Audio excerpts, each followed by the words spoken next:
So a while back I was reading a biography on Van Gogh. It was a really big book, and so glad I was able to get through that. And he did, or he created Starry Night around, you mentioned like being in a mental institution. He did that while, I think it was around the time he was in a mental Hmm. institute. This is right after he cut his ear Hmm. off, which was also something I was really interested, like who'd he give it to and stuff, because there was, There's a lot of legends about that, and a yeah, lot of misinformation. you what there is, and like from what the book said, like because from what I always understood, he gave it to like a woman that he loved or Hmm. interested.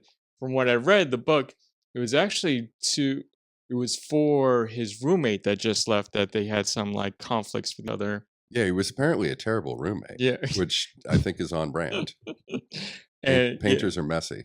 yeah, and it was actually intended for the roommate that left, but he gave it to a lady at a brothel that the roommate favored. Yeah, So he's yeah, just like, give it to him. He couldn't find him. But I was like, okay, now I know who the ear was for. yeah. Well, once you cut off your ear and start giving it to anybody, I don't think there's accounting for what people are going to say about it. I think you lose control of the story when you start cutting body parts off, giving them away. But But yeah, I don't think it's a coincidence that the painters that my paintings seem to remind other people of are well-known mentally ill artists.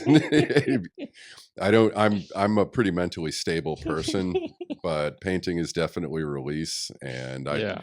I find it to be very calming, and sometimes I look at my work and I'm just like, "Oh yeah, I was out of my mind." I was absolutely out of my mind when I did that.